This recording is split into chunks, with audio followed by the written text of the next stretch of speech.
Hoy, en Detrás de la Historia, viajaremos a los misterios más profundos del océano.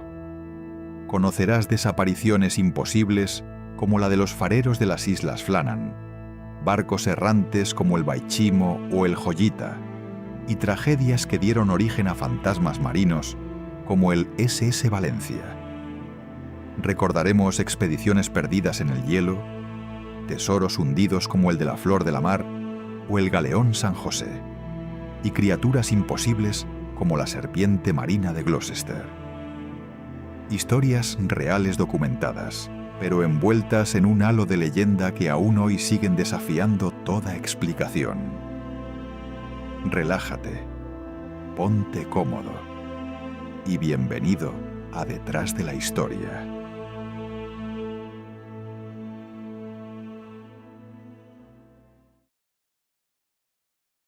Los fareros de las Islas Flannan, Escocia. En diciembre de 1900, el barco de suministro Hesperus se dirigía al faro de Eilean Mor, en el remoto archipiélago de Flannan, para llevar víveres y relevar a los 3 hombres que trabajaban allí como guardianes. Era una rutina habitual, pero al acercarse a la isla, la tripulación notó algo extraño. El faro, que debía emitir luz constante para guiar a los barcos, estaba apagado. Esa señal fue el primer indicio de que algo no marchaba bien. Cuando los marineros desembarcaron en la roca azotada por el viento, se encontraron con un silencio absoluto. La puerta del faro estaba cerrada, y dentro no había rastro de sus ocupantes. No se hallaron signos de violencia ni de lucha. Las camas estaban deshechas como si hubieran sido usadas recientemente, y la cocina mostraba restos de comida como si los hombres hubieran interrumpido una jornada normal para marcharse de repente. Todo estaba en orden, y, al mismo tiempo, nada tenía sentido. Una inspección más minuciosa reveló un detalle inquietante. El reloj del comedor se había detenido, y la lámpara del faro no había sido encendida durante varios días. Además, uno de los impermeables de trabajo seguía colgado en su lugar, lo que sugería que, al menos, uno de los fareros había salido al exterior sin protección contra el frío ni la tormenta. Ese gesto era extraño en hombres acostumbrados a la disciplina rigurosa de la vida en un faro, donde cada precaución podía marcar la diferencia entre la vida y la muerte. Los registros de servicio del faro ofrecieron las últimas pistas escritas de lo ocurrido. Estaban actualizados hasta el 15 de diciembre, y en ellos se hablaba de fuertes vientos, de marejadas y de un ambiente cargado de tensión entre los guardianes. Una de las notas describía un estado de temor inusual, lo cual desconcertó a los investigadores. 3 hombres experimentados, acostumbrados a la soledad y a las tormentas, parecían haber sentido algo más que simples condiciones meteorológicas adversas. Era como si el propio mar les hubiera transmitido una amenaza más grande de lo habitual, dejando en los papeles una huella inquietante de sus últimas horas conocidas. La inspección del interior del faro reveló algo todavía más intrigante. 2 de los impermeables de trabajo habían desaparecido, lo que indicaba que al menos 2 de los hombres habían salido al exterior protegidos contra las inclemencias del tiempo. Sin embargo, el tercero permanecía colgado en la entrada, lo que significaba que uno de ellos, quizá por prisa, descuido o porque se quedó atrás, había salido sin equiparse. Este pequeño detalle fue fundamental para alimentar las hipótesis posteriores, porque demostraba que la salida al exterior no fue planificada con calma, sino precipitada, como si algo los hubiera obligado a actuar de manera repentina. Los investigadores revisaron los alrededores y encontraron señales que parecían apuntar a un accidente natural. Una gran ola había golpeado con fuerza los acantilados del lado oeste de la isla, arrancando parte del equipo y dejando restos en la roca. Esa zona era especialmente peligrosa, pues los fareros debían asegurarse de que las grúas y cabrestantes que servían para izar suministros quedaran siempre firmes. Se concluyó que, probablemente, los 3 hombres habían salido a trabajar juntos y que fueron arrastrados por la violencia del mar en un momento de descuido. La idea de una ola gigante, capaz de llevarse a 3 adultos a la vez, encajaba en un lugar como Eilean Mor, donde las tormentas del Atlántico descargaban toda su furia sin previo aviso. Pero este informe oficial, que parecía lógico sobre el papel, dejaba demasiados cabos sueltos. El primero y más evidente era la ausencia de cuerpos. Ni en los días posteriores, ni en semanas de búsqueda se hallaron restos de los fareros en el mar, ni en las costas cercanas. En condiciones normales, el océano habría devuelto alguno de los cadáveres o parte de sus pertenencias, pero no ocurrió nada de eso. El misterio se agravaba porque, aunque la tormenta fue real y durísima, los hombres de la zona eran expertos marineros y sabían muy bien cómo enfrentarse a ella. Que los tres desaparecieran al mismo tiempo parecía improbable, salvo que un factor inesperado hubiera intervenido. El informe oficial, redactado con prudencia, apostaba por el accidente natural como causa más probable. Sin embargo, no convenció a todo el mundo. El hecho de que los registros del faro mencionaran un temor inusual y que no existiera ninguna evidencia concluyente de lo sucedido alimentó un clima de sospechas. A partir de entonces, comenzaron a circular rumores que iban más allá de las explicaciones naturales. Se habló de violencia interna, de un posible enfrentamiento entre los propios fareros que acabó en tragedia, y también de desapariciones vinculadas a lo sobrenatural. El vacío de pruebas era en realidad el terreno perfecto para que la imaginación popular llenara los huecos con todo tipo de interpretaciones. Así, la historia de los fareros pasó de ser un informe frío y burocrático a convertirse en un enigma abierto, uno de esos casos donde lo oficial nunca termina de convencer, y donde cada detalle ausente se convierte en la semilla de una leyenda. En las aldeas de Escocia, especialmente en Lewis y en las Hébridas exteriores, la desaparición de los fareros se convirtió en tema de conversación durante meses.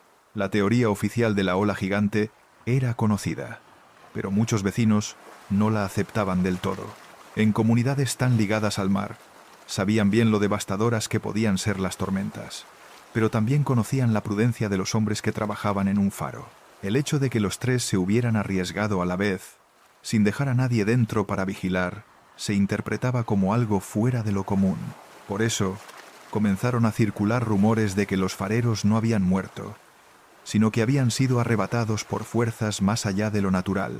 Algunos hablaban de secuestros por parte de piratas o incluso de traficantes que, aprovechando el aislamiento del faro, habrían eliminado a los guardianes sin dejar rastro. Sin embargo, esta versión tenía poco sustento. En aquella época, la piratería en esas aguas estaba prácticamente extinguida, y además, no se encontró ninguna señal de intrusión en la isla. Aún así, la idea de que alguien había llegado de fuera para llevárselos caló en la imaginación popular, porque explicaba de manera más sencilla la ausencia de cuerpos. Otros relatos, más cargados de fantasía, recurrieron a viejas leyendas marinas de la región. En las Hébridas circulaban historias antiguas sobre seres que habitaban en las profundidades, desde sirenas hasta criaturas aladas vinculadas al mar. Según estos rumores, los fareros habían sido víctimas de esos seres, que se los llevaron como castigo por invadir un territorio sagrado. Estas versiones, aunque imposibles de comprobar, tenían fuerza porque conectaban con un imaginario muy presente en la cultura escocesa, el de un mar que no solo destruye, sino que también reclama lo que considera suyo. En paralelo, hubo quienes pensaron que la desaparición se debía a conflictos internos. La vida en un faro era dura, marcada por el aislamiento y la convivencia forzada entre pocos hombres. El tedio, la soledad y el clima extremo podían provocar tensiones psicológicas. Así, se empezó a hablar de una posible pelea entre los fareros que habría terminado en tragedia. Uno habría matado a los otros, y luego se habría arrojado al mar, o los tres se habrían enzarzado en un enfrentamiento fatal. La ausencia de pruebas reforzaba estas hipótesis, porque dejaba espacio para imaginar cualquier desenlace. Con el paso de los años, la desaparición dejó de ser únicamente un asunto local y se transformó en materia literaria y cultural. Poetas y escritores vieron en la historia un terreno fértil para el misterio. Tres hombres que desaparecen sin dejar rastro en una isla desierta, en un faro que debía simbolizar seguridad y vigilancia. Uno de los primeros en dar forma poética a este enigma fue Wilfrid Wilson Gibson, que en 1912 publicó su poema Flannan Isle, donde presentaba la desaparición como un hecho imposible de explicar y cargado de un aura sobrenatural. Esa visión literaria tuvo gran impacto y terminó de fijar en la imaginación popular la idea de que lo ocurrido en 1900 no podía entenderse solo desde la lógica. La fuerza de la leyenda creció tanto que acabó incorporándose al folclore escocés y a la cultura marítima europea en general. Canciones, relatos y obras de teatro retomaron el caso, siempre añadiendo un matiz de misterio imposible, como si los fareros hubieran sido tragados por el mar o arrebatados por fuerzas invisibles. En el siglo XX, incluso el cine y la televisión se interesaron por el enigma, manteniéndolo vivo más allá del ámbito local. Hoy, más de un siglo después, el caso sigue considerándose una de las desapariciones más célebres vinculadas al mar, precisamente porque nunca se encontraron restos y porque lo que debió ser una simple tragedia natural terminó convertido en una de esas historias que parecen desafiar a la razón. El faro de Eilean Mor, desde entonces, no es recordado solo como una ayuda para los navegantes, sino como el escenario de una de las leyendas marítimas más inquietantes de Europa. El barco fantasma del Ártico.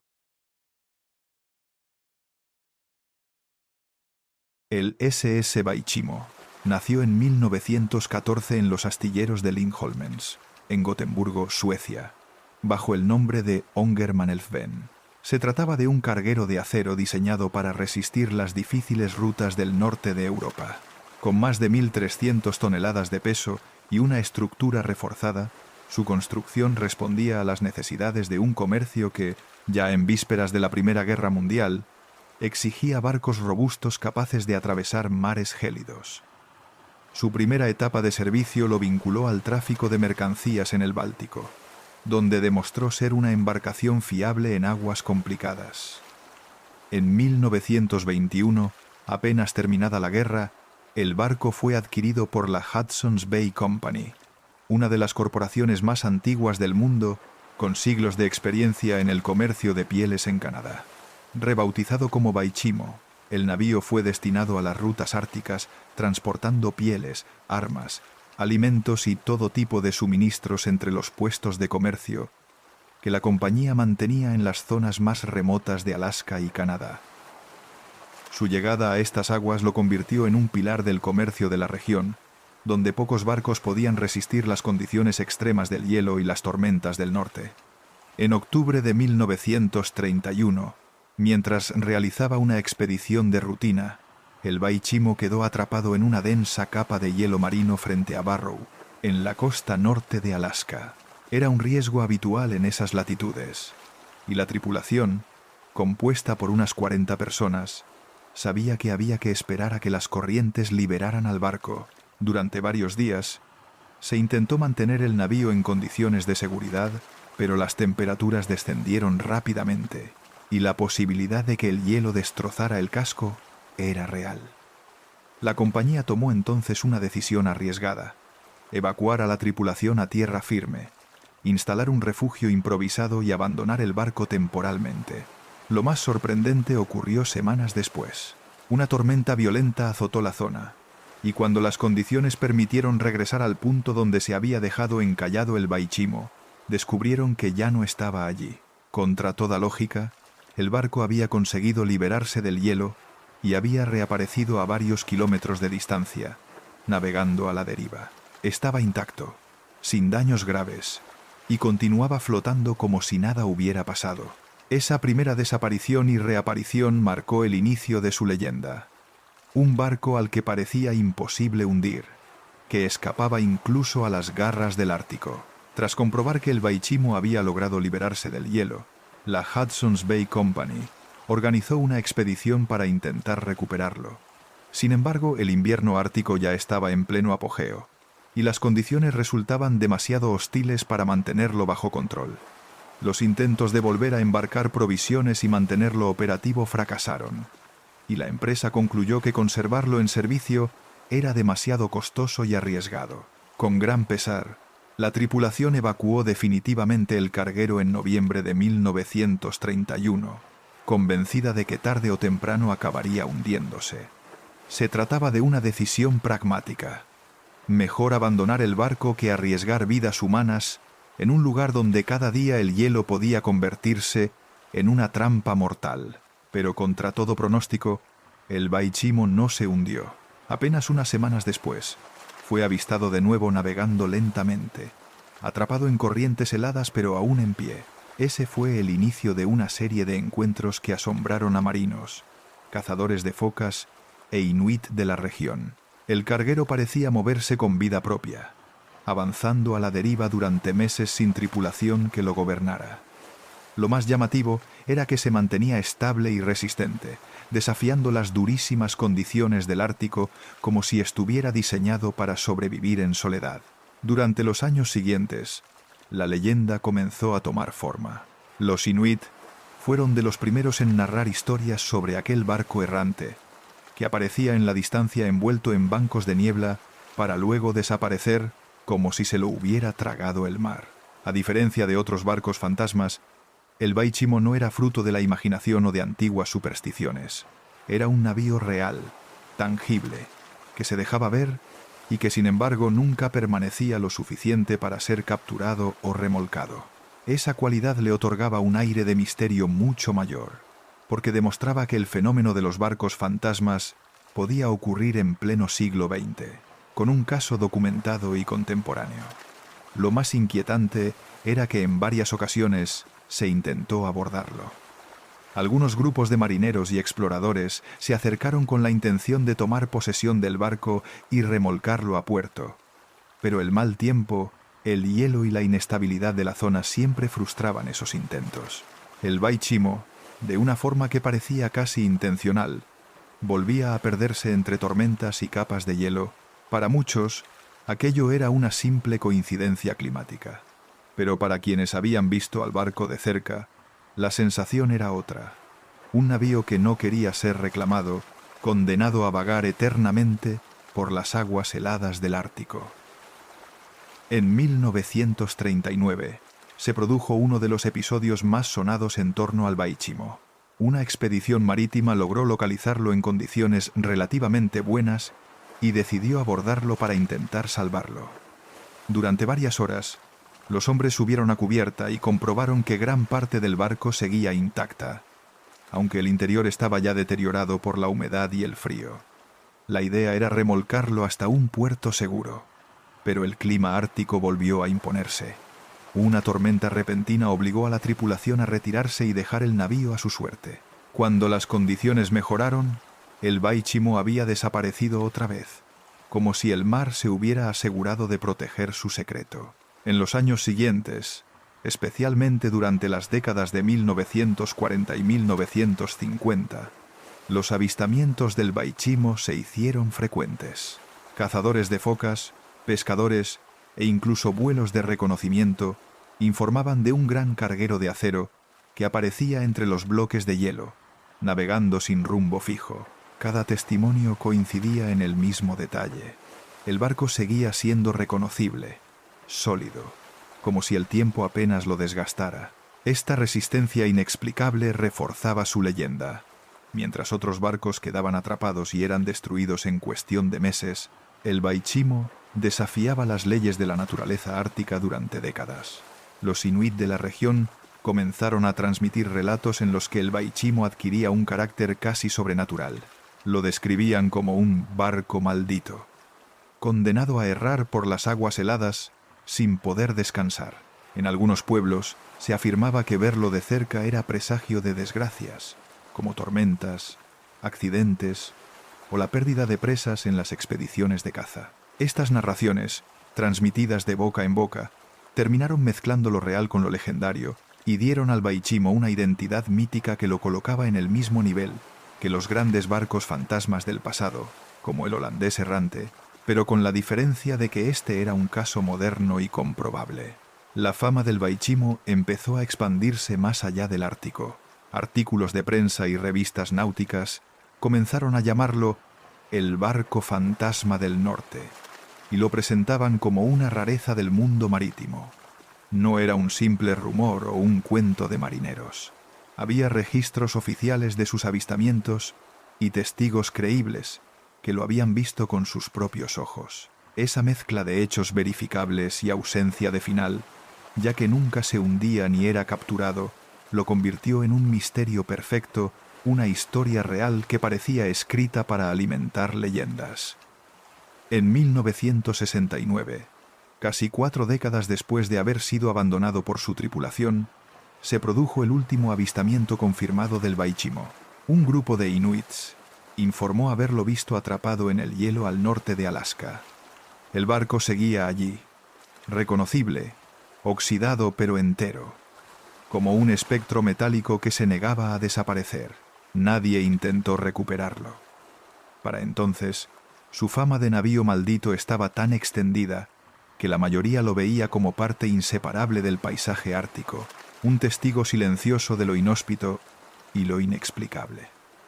Ese avistamiento marcó el final documentado de su existencia, aunque nunca se encontró ni su casco hundido ni restos que confirmaran su destino final. La ausencia de un hundimiento registrado convirtió al Baichimo en un caso único en la historia marítima. Los barcos suelen tener un final claro: naufragios, incendios, desguaces, pero este carguero se desvaneció en el tiempo, sin despedida, sin dejar pruebas de su final. Esa falta de cierre alimentó su leyenda, y muchos comenzaron a hablar de él como de un fantasma real, un barco condenado a navegar eternamente por los hielos, apareciendo y desapareciendo como si desafiara las leyes de la lógica. No era solo un misterio del mar, era también un símbolo del poder del Ártico para guardar secretos que los humanos nunca logran descifrar. Hoy, el Baichimo ocupa un lugar privilegiado en el imaginario de los barcos fantasma. A diferencia de historias nacidas de la superstición o la mitología, este caso tiene documentos, testigos y décadas de avistamientos que lo hacen indiscutiblemente real. Su destino final sigue siendo un enigma. Se hundió finalmente bajo el peso del hielo. Permanece atrapado en algún lugar remoto del océano Ártico, oculto de la vista humana. La falta de respuestas lo ha convertido en una de las leyendas marítimas más sólidas del siglo XX, demostrando que incluso en tiempos modernos aún hay misterios que resisten ser resueltos. El mercante M.V. Joyita. El M.V. Joyita fue construido en 1931 en los astilleros de Los Ángeles como un lujoso yate privado encargado por el director de cine Roland West. Con más de 20 metros de eslora y un diseño robusto de casco de madera reforzada, su nombre, que en español significa pequeña joya, reflejaba la ambición inicial de ser una embarcación elegante, segura y duradera. Sin embargo, con el paso de los años dejó atrás su faceta de yate exclusivo y vivió una transformación que lo llevaría a convertirse en uno de los barcos más enigmáticos del siglo XX. Durante la Segunda Guerra Mundial, el Joyita fue requisado por la Marina de los Estados Unidos y reconvertido en patrullero costero. Su resistencia lo hizo útil en misiones de transporte y vigilancia en el Pacífico, una región donde los barcos ligeros pero sólidos eran esenciales. Terminada la guerra, regresó a manos civiles, pero ya no como embarcación de recreo, sino como navío de trabajo. Pasó por varias reparaciones y adaptaciones que lo transformaron en carguero, destinado a cubrir rutas comerciales en islas remotas del Pacífico Sur, un entorno donde la fiabilidad de una nave podía significar la diferencia entre la vida y la muerte. En 1955, el Joyita estaba en manos de su último propietario, el capitán británico Thomas H. Dusty Miller, un marino experimentado que había trabajado durante años en aguas de Oceanía. La nave era considerada resistente gracias a su construcción de madera, combinada con compartimentos que lo hacían prácticamente insumergible. Aunque presentaba problemas mecánicos frecuentes y necesitaba mantenimiento constante, era un barco que, en teoría, podía sobrevivir incluso con averías graves. El 3 de octubre de ese mismo año, el Joyita zarpó desde Apia, en Samoa, con rumbo a las islas Tokelau, en lo que debía ser un viaje corto de apenas 2 días.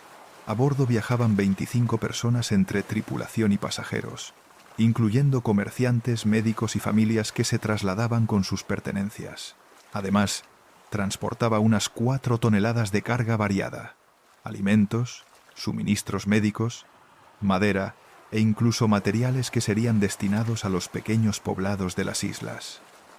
Nadie sospechaba que aquel trayecto rutinario, en un barco que muchos consideraban confiable a pesar de sus problemas, terminaría convirtiéndose en uno de los mayores enigmas marítimos del siglo XX.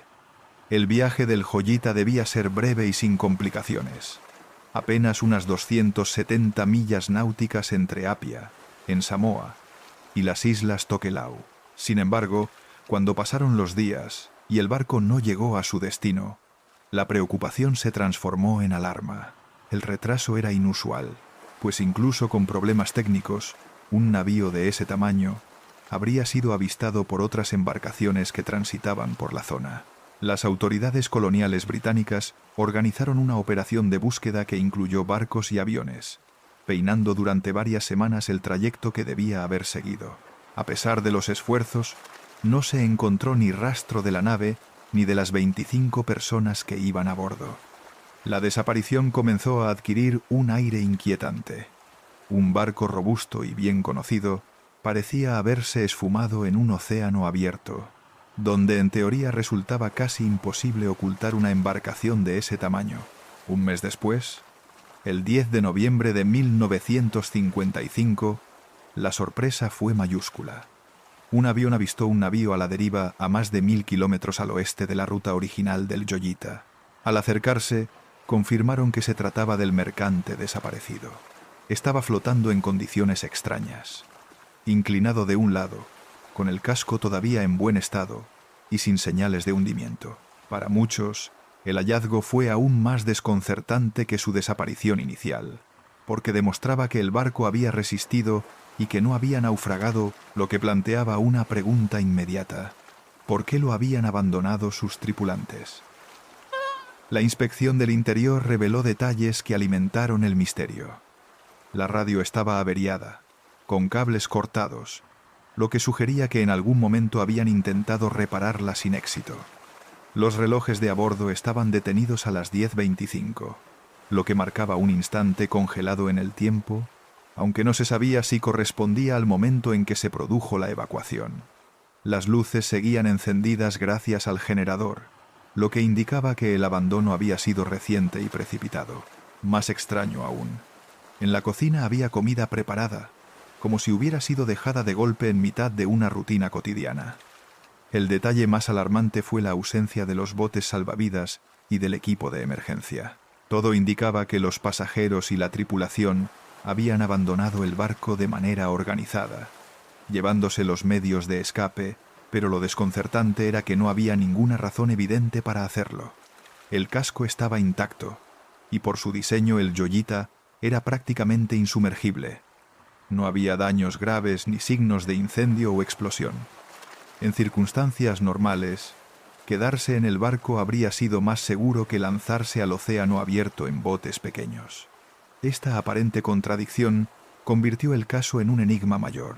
Los 25 ocupantes habían tomado una decisión irracional: abandonar un refugio seguro en medio del Pacífico para internarse en aguas inmensas, donde sus posibilidades de sobrevivir eran mínimas. Al continuar la investigación a bordo del Joyita, los oficiales comprobaron que los botes salvavidas y gran parte del equipo de emergencia habían desaparecido. No había señales de lucha ni evidencias de que hubieran sido robados, lo que reforzaba la idea de que la tripulación había abandonado el barco de manera voluntaria y organizada. Se revisaron los compartimentos, y aunque había filtraciones de agua en la sala de máquinas, estas no comprometían la flotabilidad. De hecho, la propia estructura del barco, diseñada con flotadores de corcho y madera sólida, lo hacía prácticamente imposible de hundir, incluso con averías graves. El hallazgo planteaba una paradoja. ¿Por qué abandonar un navío insumergible para lanzarse al océano abierto en pequeñas embarcaciones, expuestos a tormentas y a la deriva? El detalle de la radio averiada complicó aún más el enigma. Los cables habían sido cortados de manera deliberada, probablemente como intento desesperado de reparación, pero sin lograr restablecer la comunicación. Este fallo fue decisivo. Aislados en pleno Pacífico, sin poder pedir ayuda y con el motor principal averiado, la tripulación quizá creyó que el barco acabaría hundiéndose. La hipótesis oficial de la investigación concluyó que el capitán, Thomas H. Miller, habría tomado la decisión de evacuar por miedo a que la nave se fuera a pique. Sin embargo, esta conclusión fue muy criticada por expertos navales, que consideraban inconcebible que un capitán experimentado abandonara una embarcación que aún flotaba con firmeza.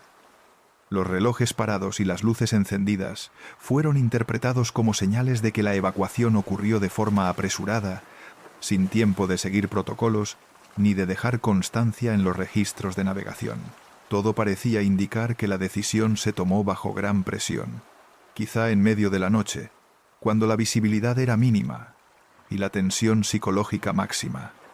A pesar de ello, no había ninguna evidencia de que existiera un peligro inminente, lo que dejaba la sensación de que algo más debía haber influido en esa decisión desesperada. La explicación oficial nunca convenció del todo. Si bien era cierto que el motor estaba dañado y que el generador fallaba con frecuencia, abandonar un barco de esas características seguía siendo un error fatal. Lo más inquietante era que, a diferencia de otros naufragios, en este caso no se hallaron restos de los ocupantes, ni cadáveres, ni chalecos, ni objetos personales flotando en el mar. Era como si los 25 hombres, mujeres y niños que iban a bordo se hubieran desvanecido por completo tras dejar el barco. Ese vacío absoluto de pruebas convirtió al Joyita en un misterio de mayor envergadura, comparable al del Mary Celeste, pero con el agravante de que había ocurrido en pleno siglo XX, en una era con mejores recursos de búsqueda y rescate. Con el paso de los años, la falta de respuestas dio lugar a una cascada de teorías que intentaban explicar lo que había sucedido con la tripulación del Joyita. Una de las más comentadas fue la posibilidad de un motín. Según esta hipótesis, los problemas mecánicos y el aislamiento pudieron generar tensiones a bordo, lo que habría desencadenado un enfrentamiento entre marineros y el capitán Thomas H. Miller. Sin embargo, la ausencia de signos de violencia en el barco debilitaba esta versión, aunque no la descartaba por completo, ya que un motín seguido de evacuación organizada podría justificar la falta de cadáveres. Otra teoría que ganó fuerza fue la de un ataque pirata. Aunque en la década de 1950 la piratería en el Pacífico Sur no era común, la idea de que una embarcación pequeña hubiera interceptado al Joyita no era imposible. Bajo esta versión, los piratas habrían secuestrado a los tripulantes y pasajeros, dejando el barco a la deriva. El hecho de que la carga principal siguiera a bordo, incluyendo objetos valiosos como suministros médicos y materiales, complicaba esta explicación, ya que resultaba extraño que unos piratas no se llevaran nada. Aún así, en una región tan extensa y con tantos lugares remotos, la posibilidad de que un acto criminal quedara sin rastro no podía descartarse. El clima de la Guerra Fría también influyó en las especulaciones. Algunos pensaron que el barco pudo haber sido interceptado por fuerzas militares en maniobras secretas o incluso por submarinos japoneses que todavía patrullaban en la zona tras la Segunda Guerra Mundial. Estas teorías se alimentaban de rumores locales y del silencio de las autoridades sobre ciertos aspectos del caso, lo que reforzaba la sensación de encubrimiento. Al no hallarse nunca los restos humanos, muchos concluyeron que el misterio era demasiado incómodo para ser explicado oficialmente. Con el tiempo, la historia del Joyita pasó de ser un expediente inconcluso a convertirse en leyenda. Su hallazgo a la deriva, intacto pero vacío, lo convirtió en el equivalente moderno del Mary Celeste, un barco que parecía maldito, condenado a flotar sin rumbo después de que su tripulación desapareciera para siempre. En el Pacífico, se ganó la fama de barco fantasma, y hasta hoy sigue siendo uno de los enigmas marítimos más comentados del siglo XX. Un caso donde lo real y lo inexplicable se entrelazan para alimentar una de las historias más inquietantes del océano. El trimarán Teignmouth Electron y Donald Crowhurst. Donald Crowhurst nació en 1932 en India, cuando todavía era colonia británica, y se trasladó de joven a Inglaterra tras la independencia. Desde temprano mostró un perfil inquieto. Era ingeniero electrónico, inventor aficionado y empresario, pero también alguien que vivía con constantes dificultades financieras. No era un navegante profesional. Apenas tenía experiencia en competiciones locales, aunque siempre se sintió atraído por el mar. Su carácter combinaba ambición y vulnerabilidad, rasgo que lo llevaría a protagonizar una de las historias más desconcertantes de la navegación moderna. En 1968, el periódico The Sunday Times anunció la Golden Globe Race, la primera regata en solitario alrededor del mundo. Sin escalas, era un desafío sin precedentes. Dar la vuelta al planeta enfrentándose a los mares del sur y al aislamiento absoluto sin posibilidad de apoyo externo. El ganador recibiría no solo fama mundial, sino también un premio económico significativo. Para Crowhurst, la regata se presentó como la oportunidad de su vida, un escaparate donde podía demostrar su ingenio y, al mismo tiempo, escapar de las deudas que amenazaban con hundir su empresa de inventos. Para competir, encargó la construcción de un barco especial, el Teignmouth Electron, un trimarán diseñado para ser rápido, ligero y resistente. Crowhurst lo equipó con dispositivos ideados por él mismo, como sistemas de navegación y equipos electrónicos que, en teoría, le darían ventaja sobre sus rivales. Sin embargo, la construcción estuvo llena de retrasos, problemas de financiación y dudas sobre la resistencia de la embarcación. Muchos lo consideraban un experimento arriesgado más que un velero preparado para enfrentar las aguas más peligrosas del mundo. Cuando llegó el día de la salida, Crowhurst ya estaba en clara desventaja. Mientras otros competidores habían partido en verano, aprovechando el clima más favorable, él se vio obligado a zarpar en octubre de 1968, desde Teignmouth, un pequeño puerto en la costa sur de Inglaterra. Su barco no estaba completamente listo, y los expertos sabían que las posibilidades de que completara la regata eran mínimas. Sin embargo, Crowhurst embarcó con determinación, presionado por el prestigio, el miedo al fracaso y las deudas que lo acosaban en tierra firme. Esa mezcla de ambición personal y circunstancias adversas marcó el inicio de una travesía que terminaría en tragedia y enigma. Apenas iniciada la travesía, Crowhurst descubrió que el Teignmouth Electron no estaba a la altura del reto. El trimarán comenzó a mostrar filtraciones de agua y problemas estructurales que lo hacían muy vulnerable en mar abierto. Los sistemas de navegación que había diseñado con tanta confianza se mostraban poco fiables, y la propia estabilidad del barco quedaba en entredicho. Consciente de que adentrarse en el Atlántico Sur y después en los mares del Índico podía convertirse en una condena segura, Crowhurst empezó a sentir el peso del error. Se había embarcado en un desafío colosal, sin el barco adecuado y sin la experiencia necesaria para sobrevivirlo. La presión psicológica creció día a día. A miles de kilómetros de la seguridad de la costa inglesa, con el Atlántico cada vez más hostil, se enfrentaba a una disyuntiva terrible: seguir adelante y arriesgar la vida en una embarcación defectuosa, o abandonar y volver a Inglaterra, enfrentándose a la ruina económica y la humillación pública. La regata estaba siendo seguida por periodistas y patrocinadores, y su fracaso sería interpretado no solo como derrota personal, sino como estafa hacia quienes habían confiado en su proyecto. En medio de esta desesperación, Crowhurst tomó una decisión que cambiaría su destino. En lugar de continuar hacia el Cabo de Buena Esperanza, optó por quedarse en el Atlántico, navegando en círculos y fingiendo que seguía la ruta oficial. Para ello comenzó a enviar mensajes de radio con posiciones falsas, simulando progresos que nunca hacía. De esta manera, mantenía la ilusión de que estaba en carrera, mientras en realidad se movía en zonas más seguras. Era un fraude calculado, que le permitiría ganar tiempo y quizás regresar a puerto cuando todo hubiera terminado, esperando que nadie descubriera el engaño. Lo que no imaginaba era que, a medida que otros competidores abandonaban por accidentes o cansancio, su avance ficticio lo colocaba en posición privilegiada. Para el público y para los organizadores, Crowhurst parecía estar logrando una hazaña extraordinaria. Resistía en solitario y avanzaba a gran velocidad. Lo que empezó como un intento de ganar tiempo se convirtió en una trampa aún mayor. Ahora no solo debía sostener la mentira, sino que corría el riesgo de ser proclamado vencedor de la regata, lo que inevitablemente llevaría a una revisión detallada de su recorrido y a la exposición de su fraude, aislado en medio del mar. Su dilema pasó de ser físico a convertirse en un tormento psicológico insoportable.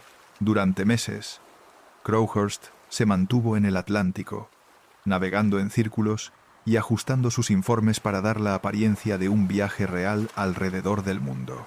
Sus cuadernos de bitácora muestran con precisión esta doble vida. En unas páginas, escribía las posiciones falsas que enviaba por radio, mientras que en otras registraba su ubicación auténtica y las preocupaciones crecientes por el engaño que había puesto en marcha. Esta duplicidad lo desgastaba cada día más, porque debía inventar un relato de éxito mientras vivía la realidad de un encierro cada vez más claustrofóbico. El aislamiento fue minando su salud mental. Durante semanas enteras, Crowhurst no tuvo contacto humano, y su único vínculo con el exterior eran las comunicaciones de radio que él mismo manipulaba.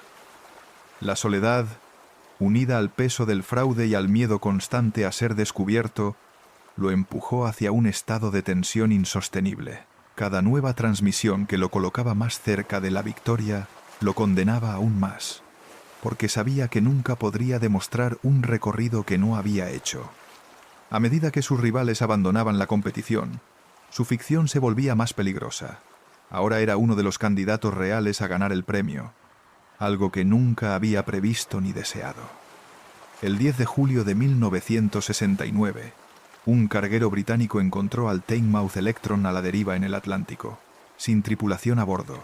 El barco estaba en condiciones relativamente buenas. No presentaba daños graves ni señales de naufragio. Lo inquietante fue lo que se encontró dentro. En el interior había víveres en buen estado, ropa seca y materiales perfectamente utilizables, lo que descartaba un abandono forzoso por problemas técnicos. Pero lo más revelador fueron los cuadernos de Crowhurst, diarios donde el navegante había registrado no solo su ruta real y falsa, sino también sus pensamientos más íntimos en las últimas semanas. La lectura de esos cuadernos reveló el deterioro profundo de su mente. En sus últimos escritos, Crowhurst mezclaba reflexiones filosóficas con delirios místicos y frases incoherentes. Se obsesionaba con el paso del tiempo, con el concepto de verdad y mentira, y parecía debatirse entre la confesión y la rendición. Sus notas finales mostraban a un hombre atrapado en su propia mentira, aislado en un océano inmenso y enfrentándose a la posibilidad de que todo terminara en humillación pública. La conclusión oficial fue que, en un estado de desesperación y colapso mental, Donald Crowhurst probablemente se arrojó al mar, desapareciendo para siempre. La versión oficial sostenía que Crowhurst, superado por la presión de su fraude y por el deterioro de su salud mental, se había arrojado al mar en un acto de suicidio. Esta hipótesis era coherente con sus últimos escritos, cargados de pensamientos obsesivos y frases desconectadas de la realidad. Sin embargo, no todos aceptaron esa conclusión sin reservas. La ausencia de un cuerpo siempre dejó abierta la puerta a otras interpretaciones, y el misterio de su desaparición alimentó especulaciones que aún hoy siguen vivas. Algunos investigadores y periodistas plantearon que quizá no se trató de un suicidio deliberado, sino de un accidente. El Tynemouth Electron navegaba en condiciones complicadas, y un resbalón, una caída al agua durante una reparación, o incluso una crisis de agotamiento, podrían haber provocado que Crowhurst desapareciera sin intención de hacerlo. Esta versión lo muestra no como un hombre que decidió su destino, sino como una víctima de la soledad, el cansancio y las circunstancias extremas de la travesía. No faltaron, sin embargo, teorías más audaces. Una de las más comentadas fue que Crowhurst habría fingido su muerte para escapar definitivamente de sus deudas y responsabilidades. Según esta hipótesis, pudo haber abandonado el barco deliberadamente y buscado refugio en algún lugar remoto del Atlántico o incluso en América del Sur, donde habría empezado una nueva vida bajo otra identidad. Aunque no hay pruebas sólidas que respalden esta idea, la sola posibilidad de que hubiera sido capaz de llevar su engaño hasta el extremo absoluto fascinó al público y convirtió su historia en mito. Con el paso del tiempo, Donald Crowhurst dejó de ser visto solo como un hombre que fracasó en una regata. Su figura encarna la tensión entre la ambición y la fragilidad humana, entre el deseo de alcanzar la gloria y el peso de sostener una mentira. El Tynemouth Electron, abandonado en una playa del Caribe años después, se convirtió en un símbolo de ese destino trágico y enigmático. Su historia sigue inspirando libros, documentales y películas, porque más allá de la verdad sobre su final, Crowhurst representa la soledad extrema del océano y la delgada línea que separa la razón de la locura. El naufragio del SS Valencia. El SS Valencia fue un transatlántico de vapor construido en 1882 en Filadelfia por el astillero William Cramp, Sons. Tenía un casco de hierro de 77 metros de eslora y 1.598 toneladas de registro bruto. Originalmente sirvió para la compañía Red Deal Line, en rutas entre Nueva York y Venezuela, pero a finales del siglo XIX fue vendido a la Pacific Coast Steamship Company, que lo empleó en trayectos a lo largo de la costa del Pacífico. Aunque era un barco fiable para viajes cortos, no estaba diseñado para enfrentarse a las aguas más traicioneras del noroeste, conocidas por sus tormentas repentinas y su costa rocosa. Incluso había sido usado durante la Guerra Hispano-Estadounidense de 1898 como transporte de tropas, lo que mostraba su versatilidad, pero también su desgaste tras décadas de servicio. El 20 de enero de 1906, el Valencia zarpó de San Francisco con destino a Seattle, haciendo escala prevista en Victoria, Columbia Británica. A bordo viajaban aproximadamente 108 pasajeros y unos 65 tripulantes, bajo el mando del capitán Oscar Marcus Johnson, un marino experimentado con 12 años de servicio en la compañía. El barco partió con buen tiempo, pero pronto se vio envuelto en una serie de tormentas que lo obligaron a depender de la navegación por estima, es decir, calcular la posición a ojo con rumbo y distancia recorrida, ya que la visibilidad era nula y no se podían usar referencias costeras. El error de cálculo fue fatal. Creyendo encontrarse más al sur de lo que realmente estaba, el capitán Johnson ordenó virar hacia lo que pensaba que era la entrada del estrecho de Juan de Fuca, el paso hacia Seattle y Victoria. En realidad, el Valencia estaba más al norte y se dirigía directamente contra una de las costas más peligrosas de Vancouver Island. La tripulación solo se dio cuenta del error cuando ya era demasiado tarde, poco después de las 11 de la noche del 22 de enero.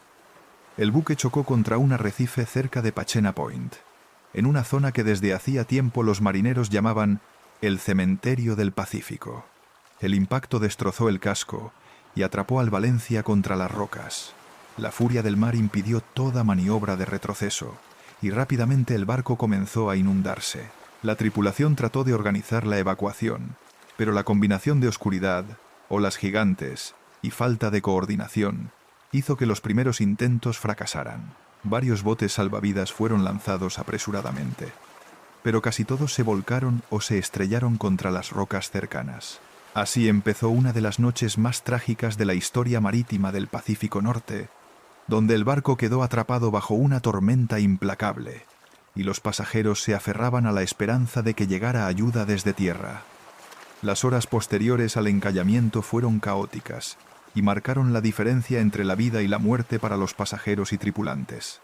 El impacto contra el arrecife había destrozado varias secciones del casco, y el agua entraba con rapidez en las cubiertas inferiores.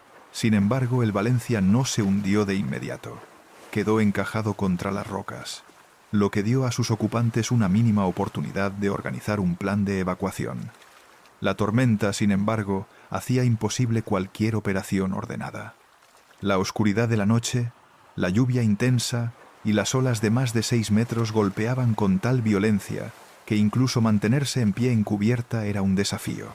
El capitán Johnson y sus oficiales intentaron organizar el lanzamiento de los botes salvavidas. El Valencia contaba con 7 botes y 3 balsas de emergencia, suficientes en teoría para evacuar a todos. Pero la práctica fue muy diferente. Los primeros botes se arriaron sin disciplina. Algunos se llenaron demasiado rápido, sin tripulación experimentada, y terminaron volcados en cuestión de minutos. Otros se estrellaron contra las rocas apenas tocaron el agua. Solo un par lograron alejarse lo suficiente del casco, aunque uno de ellos también fue tragado por las olas poco después. Al amanecer del 23 de enero, la situación se volvió aún más dramática.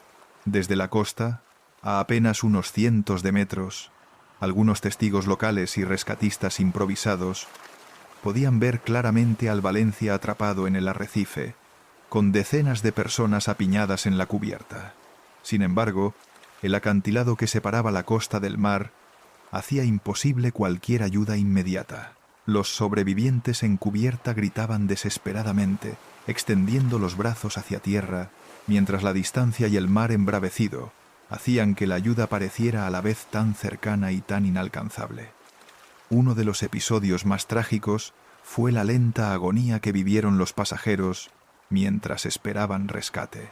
Las olas arrastraban constantemente a quienes intentaban sujetarse a las barandillas o buscaban trepar por las jarcias. Algunos padres ataron a sus hijos al cuerpo con cinturones en un intento desesperado por mantenerlos juntos en caso de ser arrastrados al mar. Con el paso de las horas, el agotamiento y el frío extremo empezaron a cobrar víctimas adicionales. Quienes no fueron arrastrados por las olas sucumbieron al choque térmico y al cansancio. Mientras tanto, en tierra, los primeros equipos enviados por las autoridades apenas podían avanzar entre la espesa selva costera y el terreno abrupto, lo que condenó a la mayoría de los pasajeros a enfrentarse solos a la furia del Pacífico. Cuando la noticia del encallamiento llegó a las autoridades portuarias, la United States Life Saving Service y la Pacific Coast Steamship Company reaccionaron enviando buques de rescate desde Seattle y Victoria. El primero en zarpar fue el SS Queen, seguido por el SS Salvor, y más tarde por el SS City of Topeka.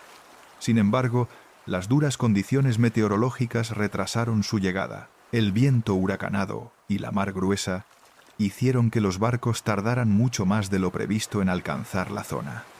Esa demora fue crucial, pues el Valencia se deterioraba con cada hora que pasaba. En paralelo, los guardacostas de tierra firme intentaron abrirse paso hacia la costa donde se encontraba el barco. No era una tarea sencilla. La costa oeste de la isla de Vancouver era un terreno hostil, cubierto de selva densa, acantilados abruptos y sin caminos transitables. Los rescatistas debían abrirse paso a machetazos entre la vegetación y enfrentarse a laderas empinadas y lodazales. Avanzaban tan lentamente que, cuando llegaron a un punto cercano al lugar del naufragio, ya habían pasado más de 30 horas desde el encallamiento. Lo único que pudieron hacer fue observar impotentes el desastre desde la cima de los acantilados. Mientras tanto, en el Valencia, el mar continuaba cobrando vidas. Las olas arrastraban fragmentos del barco, maderas y aparejos, con pasajeros aún aferrados a ellos. Varios testigos en tierra declararon haber visto escenas dantescas. Mujeres y niños en cubierta que se aferraban unos a otros antes de ser engullidos por una ola. Marineros intentando remar en improvisadas balsas de madera y pasajeros que, en su desesperación, se lanzaban al mar buscando la improbable salvación. Todo esto sucedía a plena vista de los rescatistas en los acantilados, que escuchaban los gritos y sabían que nada podían hacer para detener la tragedia. Cuando los primeros barcos de rescate finalmente alcanzaron la zona, la catástrofe ya estaba prácticamente consumada. El Valencia había quedado destrozado. Solo sobresalía parte de su proa, con un puñado de sobrevivientes que aún resistían. Un intento desesperado de tender una línea desde la costa fracasó al romperse la cuerda bajo la violencia de las olas. El último grupo de tripulantes que quedaba en cubierta fue barrido poco después, ante la mirada impotente de quienes los observaban desde tierra. En total, solo 37 personas sobrevivieron, todos hombres. Ninguna mujer ni niño logró salir con vida del naufragio, lo que convirtió al desastre en una herida aún más dolorosa para la memoria colectiva. Décadas después de la tragedia, el Valencia volvió a ocupar titulares gracias a un hallazgo que reavivó el misterio. En 1933, 27 años después del naufragio, un grupo de pescadores encontró a la deriva el bote salvavidas número 5 del transatlántico. Lo sorprendente no fue solo su identificación, sino su estado. Estaba prácticamente intacto, con los remos en su sitio y sin grandes daños en su estructura de madera. La noticia desconcertó a los expertos, ya que era inconcebible que un bote de ese tipo hubiera sobrevivido tanto tiempo en las duras condiciones del Pacífico Norte sin haberse desintegrado. Para muchos, aquel hallazgo era casi tan inquietante como el propio naufragio. Este suceso coincidió con la consolidación del nombre con el que se bautizó al tramo costero, donde encalló el Valencia, el Cementerio del Pacífico. La zona ya había sido testigo de numerosos hundimientos antes de 1906 y continuó acumulando tragedias navales a lo largo del siglo XX. Sin embargo, fue el desastre del Valencia el que dio forma definitiva a esa reputación oscura. Para los marineros y pescadores locales, aquel litoral no era solo peligroso por su geografía y sus corrientes traicioneras, sino también por la carga espiritual de las vidas perdidas que, según la tradición oral, nunca abandonaron del todo la costa. Con el paso de los años, surgió la leyenda del barco fantasma del Pacífico. Pescadores aseguraban que, en noches de tormenta, se podía ver un transatlántico iluminado luchando contra las olas, con siluetas humanas en cubierta que parecían gritar pidiendo ayuda antes de desvanecerse entre la niebla. Algunos afirmaban que las voces se oían incluso desde tierra, como un eco de la tragedia repetido en el tiempo. Estos relatos, transmitidos de generación en generación, convirtieron al Valencia en algo más que un naufragio histórico, en un símbolo del poder implacable del mar y en una advertencia para quienes se atrevían a surcar el cementerio del Pacífico. La expedición Franklin.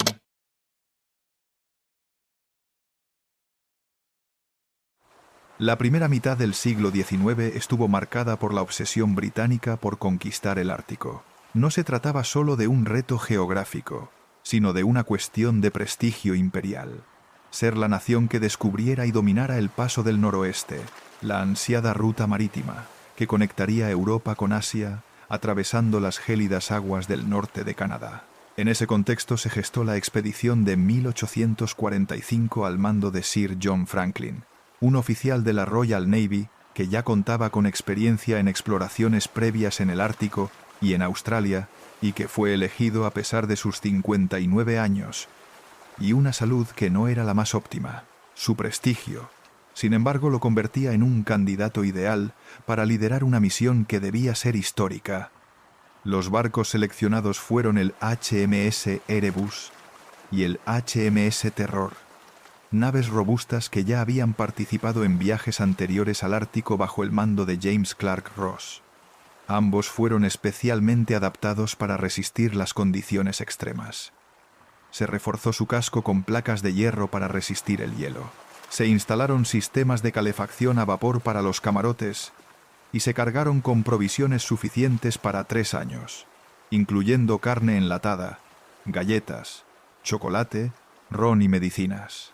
En ese momento, se creía que ningún detalle había sido dejado al azar, y la expedición fue considerada como una de las mejor equipadas jamás organizadas por el almirantazgo británico. A bordo viajaban 129 hombres cuidadosamente seleccionados, marineros, oficiales, médicos e incluso botánicos encargados de recolectar muestras naturales. Todos fueron entrenados para afrontar largos periodos de aislamiento, y la moral al inicio era alta. El ambiente era de confianza y orgullo. pues se sabía que el éxito significaría no solo un logro científico, sino también un golpe de autoridad británica frente a otras potencias navales. En Londres, la partida fue recibida con gran expectación, y la prensa cubrió el evento como un hito comparable a las grandes gestas de exploradores pasados. La expedición partió de Greenhithe, Inglaterra, el 19 de mayo de 1845.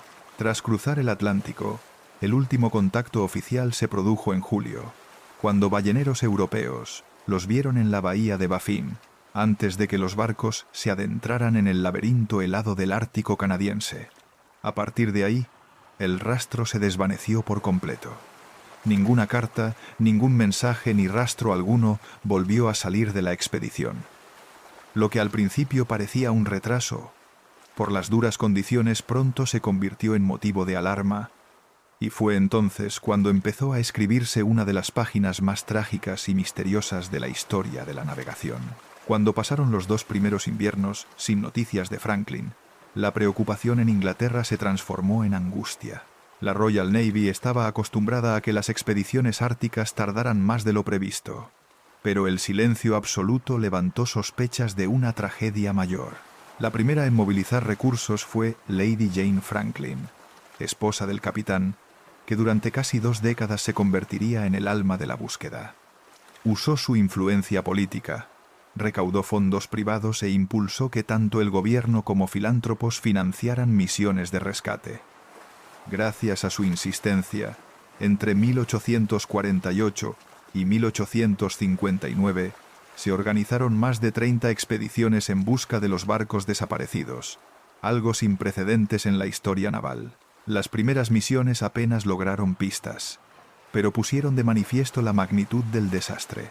En 1850, exploradores hallaron en Beechey Island 3 tumbas con cuerpos de marineros de Franklin perfectamente conservados por el permafrost. Sus epitafios mostraban que habían muerto ya en el primer invierno, lo que confirmaba que la expedición había empezado a sufrir dificultades desde muy temprano.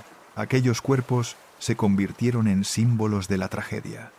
Jóvenes oficiales que habían partido con entusiasmo hacia lo desconocido y que apenas sobrevivieron unos meses. A medida que avanzaban las búsquedas, los investigadores europeos empezaron a recabar información de los inuit locales. Estos relatos fueron fundamentales. Los inuit contaron que habían visto a grupos de hombres blancos arrastrando pesados botes sobre el hielo, agotados y hambrientos, sin rumbo fijo.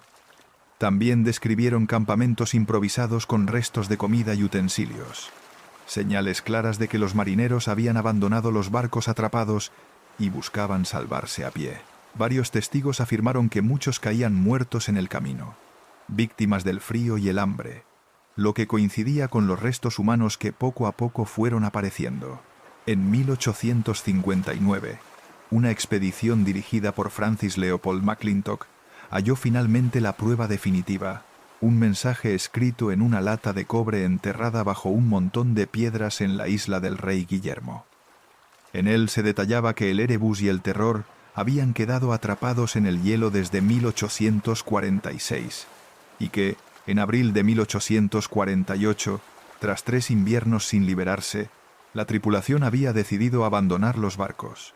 El mensaje confirmaba la muerte de Franklin en 1847 y nombraba a Francis Crozier y James Fitzjames como responsables de los hombres sobrevivientes. Era la primera evidencia oficial de que el desastre había sido total. Los testimonios inuit, sumados a las pruebas encontradas, pintaban un panorama devastador. Hombres debilitados por la desnutrición, caminando cientos de kilómetros por un terreno helado, perseguidos por la certeza de que la ayuda nunca llegaría.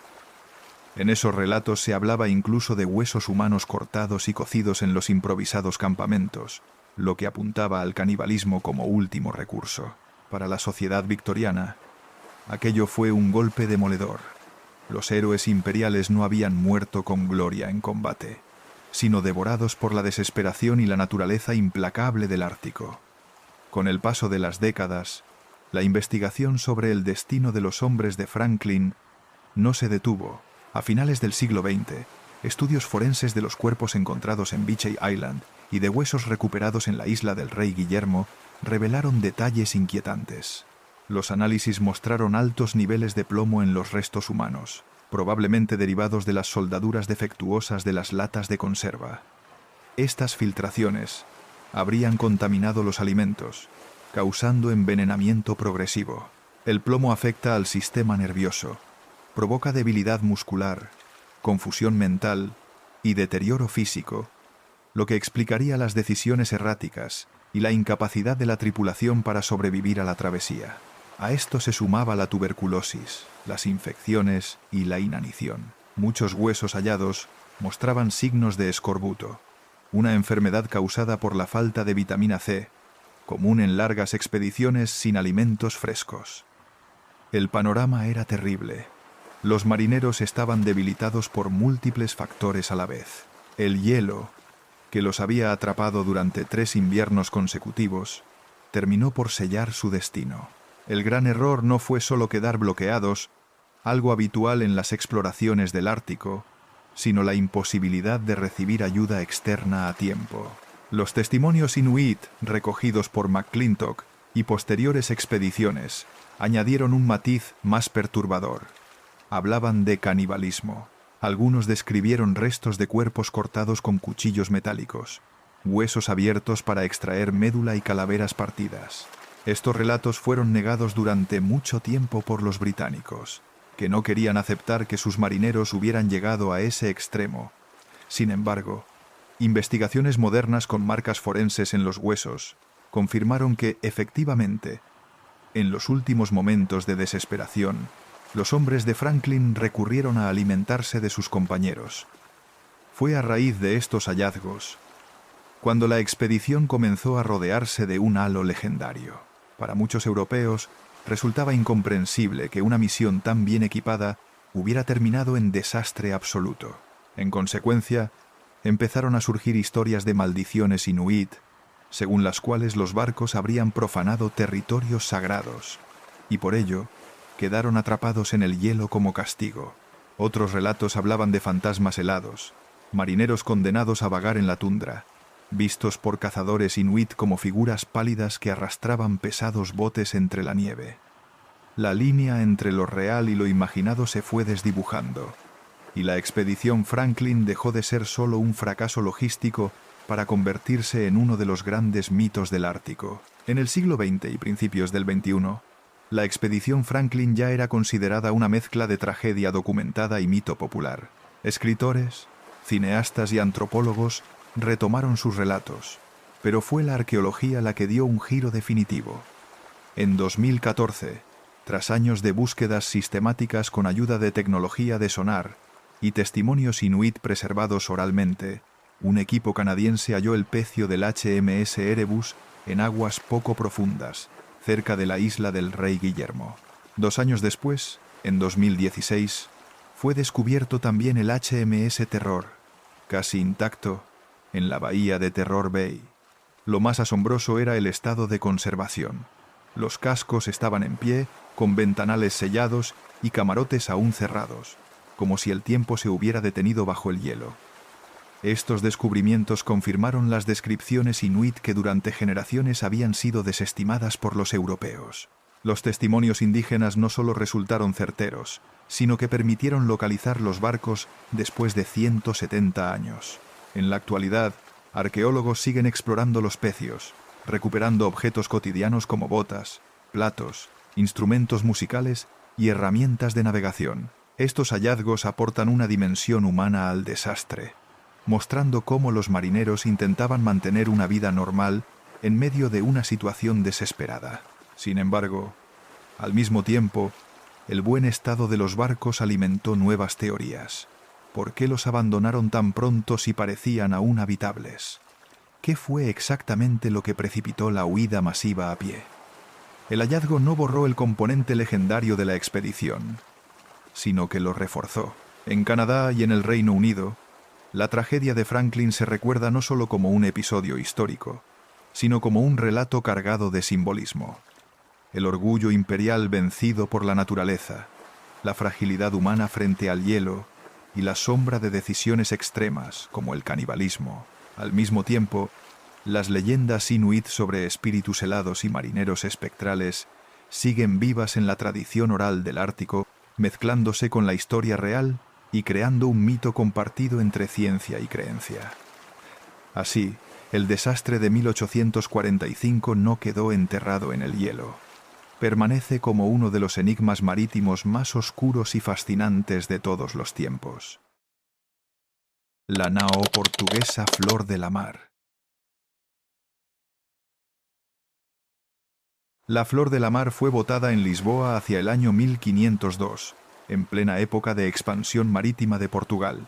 Era una nao gigantesca para los estándares de su tiempo, con más de 400 toneladas de capacidad y un diseño ambicioso pensado para las largas y peligrosas rutas del Océano Índico.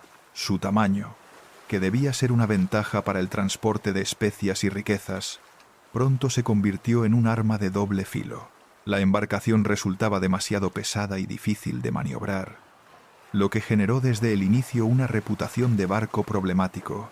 Aún así, fue enviada en varias expediciones al Oriente, reflejando la prisa y la ambición de la corona portuguesa por consolidar su dominio en las rutas comerciales. Durante la primera década del siglo XVI, la Flor de la Mar formó parte de viajes a la India y a las islas del sudeste asiático, en los que transportó especias, maderas preciosas y porcelanas. Sin embargo, sufrió varios desperfectos en cada travesía: filtraciones de agua, daños en el casco y roturas en la arboladura. Estos incidentes la hacían regresar a puerto constantemente para reparaciones, lo que aumentaba la percepción de que el navío no era del todo fiable. A pesar de ello, seguía siendo uno de los barcos de mayor capacidad de la flota, razón por la cual se le asignaron misiones cada vez más delicadas. En 1511, la corona portuguesa lanzó una expedición decisiva bajo el mando de Afonso de Albuquerque, uno de los más destacados estrategas navales del imperio.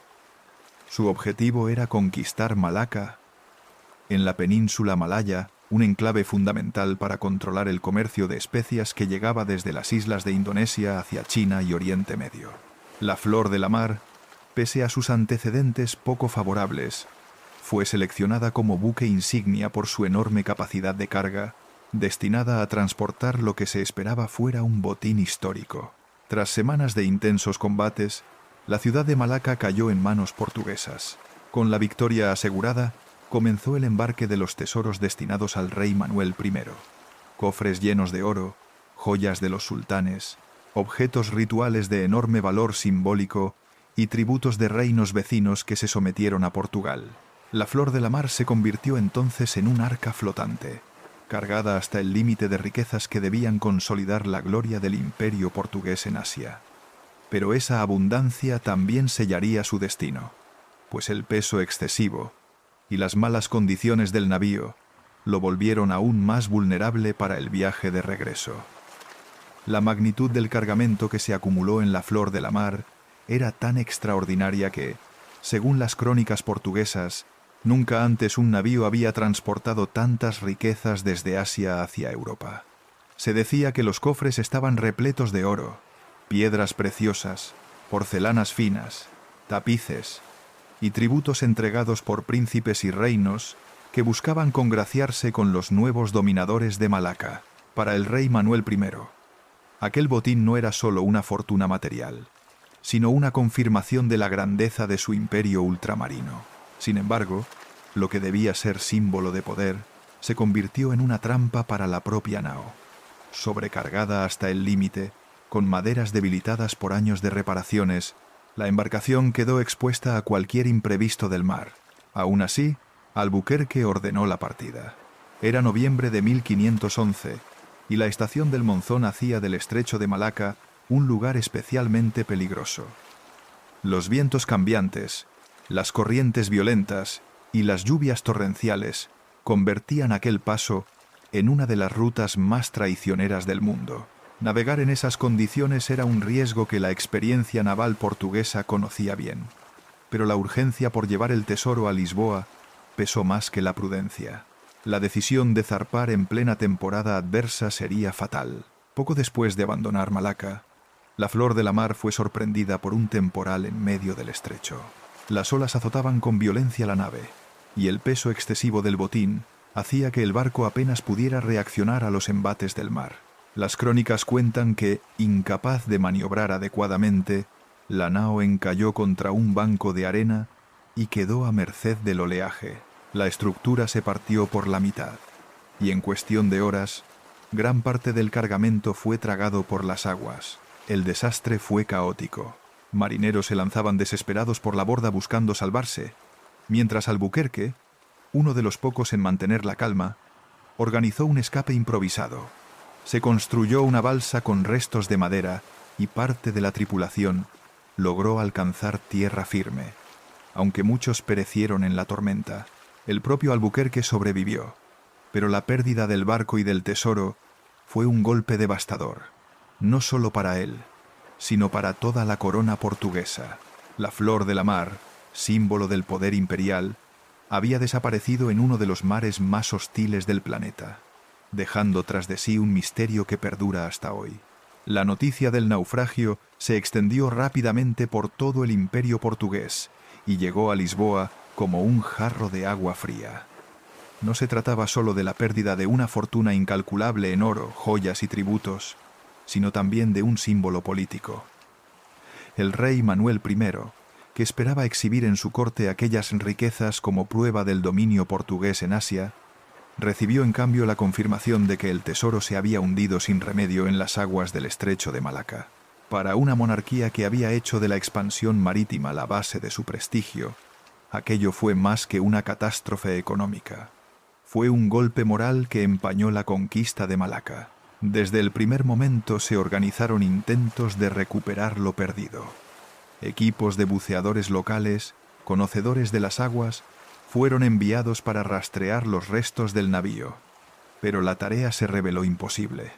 Las corrientes violentas del estrecho y el fondo fangoso hacían que cualquier objeto se hundiera rápidamente en la arena.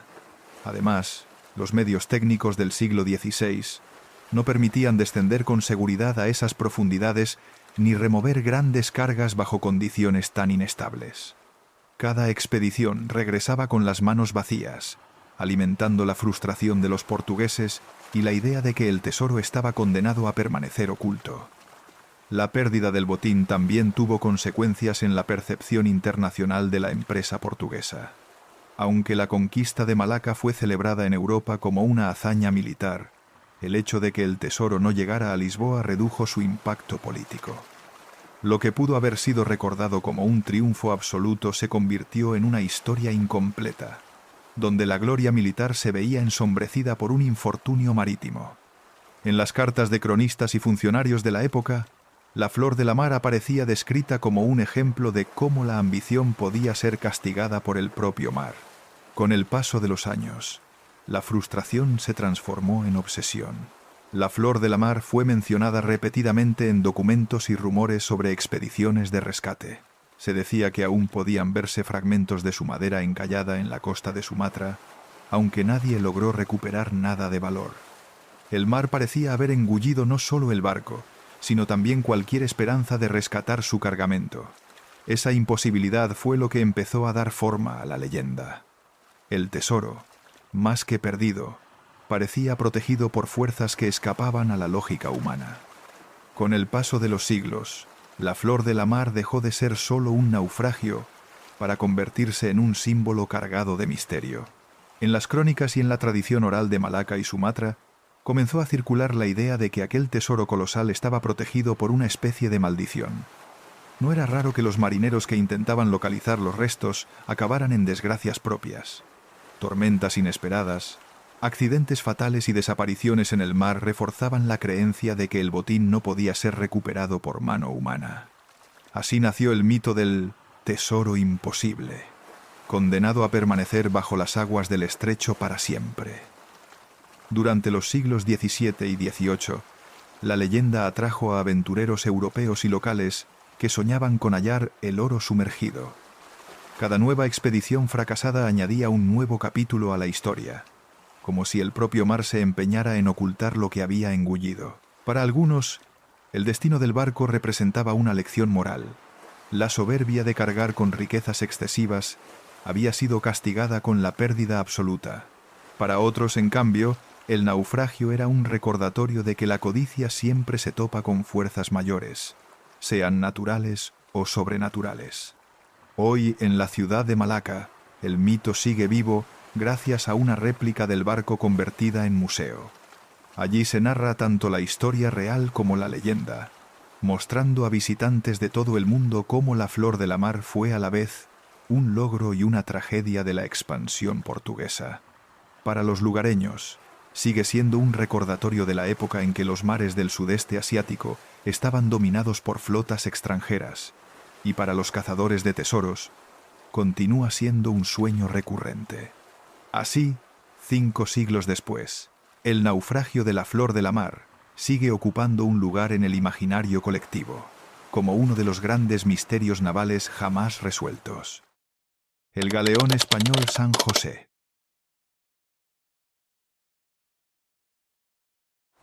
El San José fue construido en 1698 en los astilleros de Guipúzcoa, una región que en aquella época aportaba a algunos de los mejores carpinteros de ribera del Imperio español. Era un barco concebido para integrar la flota de Indias, el sistema naval que durante más de 2 siglos sostuvo la economía de la monarquía hispánica. Con más de 60 cañones y una estructura robusta de 3 cubiertas, el galeón era tanto un coloso mercante como una fortaleza flotante. Su misión principal era transportar de manera segura el oro, la plata y las piedras preciosas que llegaban desde los virreinatos americanos, mientras defendía la ruta de los constantes ataques de corsarios y escuadras rivales. Su tamaño y capacidad lo convirtieron en uno de los buques más importantes de su tiempo. Se trataba de un navío de más de 1000 toneladas de desplazamiento, diseñado no solo para cargar mercancías, sino también para resistir batallas en alta mar. La combinación de riqueza a bordo y poder de fuego lo hacía una presa codiciada para cualquier enemigo, y una joya dentro de la estrategia naval española. Por ello, el San José fue designado como buque insignia de la flota del Mar del Sur, encargado de dirigir convoyes y mantener el prestigio de la Armada Real en los mares de América. En 1708, España se encontraba inmersa en la Guerra de Sucesión Española, un conflicto europeo que trascendía a sus colonias. En aquel contexto, el San José fue cargado con uno de los mayores tesoros jamás reunidos en el continente. Aproximadamente 200 toneladas de oro, plata y esmeraldas procedentes del Virreinato de Nueva Granada y del Perú. Se trataba de tributos, metales extraídos de minas como las de Potosí y Muzo, y joyas entregadas por comerciantes que buscaban asegurarse el transporte en el navío más protegido de la flota. El valor del cargamento era tan alto que, de llegar a España, habría servido para financiar gran parte de la guerra en Europa. El 8 de junio de ese mismo año, el San José zarpó desde Cartagena de Indias acompañado de otros barcos mercantes y navíos de guerra. Su destino era Cádiz, pero antes debía enfrentar el tramo más peligroso, cruzar las aguas infestadas de enemigos en el Caribe. La corona era consciente de que Inglaterra buscaba interceptar ese cargamento, lo que aumentaba la tensión entre la tripulación y los oficiales. El viaje comenzó con la esperanza de completar la travesía, pero el enorme tesoro que llevaba en sus bodegas lo había convertido en un blanco demasiado visible en el tablero internacional. El 8 de junio de 1708, cuando la flota española se preparaba para salir de Cartagena de Indias, la amenaza inglesa se materializó. Una escuadra británica comandada por el comodoro Charles Wager esperaba en las cercanías, con órdenes precisas de interceptar al San José y apoderarse de su tesoro. Lo que estaba en juego no era solo un botín de valor incalculable, sino también un golpe estratégico en plena Guerra de Sucesión Española. Si el oro llegaba a Felipe V, la monarquía tendría recursos para sostener su causa en Europa, mientras que si caía en manos británicas, reforzaría a sus enemigos. La confrontación tuvo lugar frente a la isla de Barú, en una batalla naval que quedó registrada como una de las más dramáticas del Caribe colonial. El San José, con su imponente artillería, se enfrentó directamente al navío inglés Expedition, iniciando un intercambio de fuego que se prolongó durante horas. Las crónicas señalan que el galeón español combatió con valentía, resistiendo embestidas y devolviendo cañonazos con una intensidad que hacía temblar el mar. Sin embargo, la diferencia de maniobrabilidad y la presión constante del enemigo pusieron rápidamente al San José en una situación crítica. En medio del enfrentamiento ocurrió la tragedia. El polvorín del San José explotó de manera repentina. La detonación fue tan poderosa que el barco se partió en dos y comenzó a hundirse de forma casi inmediata. En cuestión de minutos, las más de 600 personas que iban a bordo quedaron atrapadas en la catástrofe, sin tiempo para organizar una retirada ordenada. Los supervivientes fueron escasos, y la mayoría pereció ahogada o devorada por el fuego y los escombros. La escena fue tan brutal que incluso los propios ingleses, acostumbrados a los desastres navales, quedaron impactados por la magnitud del hundimiento. La explosión no solo significó la pérdida de cientos de vidas, sino también la desaparición de uno de los cargamentos más valiosos de la historia naval. El tesoro se hundió junto al galeón, quedando fuera del alcance de ambos bandos. Para Inglaterra, fue una victoria amarga. Habían derrotado al buque insignia español, pero no pudieron apropiarse del botín. Para España, fue un desastre absoluto, pues la fortuna destinada a sostener la causa de Felipe V en Europa quedó sepultada en las profundidades del Mar Caribe. El hundimiento del San José pasó a ser recordado como una de las tragedias más significativas de la guerra y el inicio de un mito que aún persiste. Tras el hundimiento, el San José quedó envuelto en un silencio de siglos, pero su recuerdo nunca se borró. La magnitud del tesoro perdido lo convirtió rápidamente en un mito. Desde el siglo XVIII, se hablaba del navío como un cofre sumergido con riquezas imposibles de calcular, lo que le valió con el tiempo el apodo de «el santo grial de los naufragios».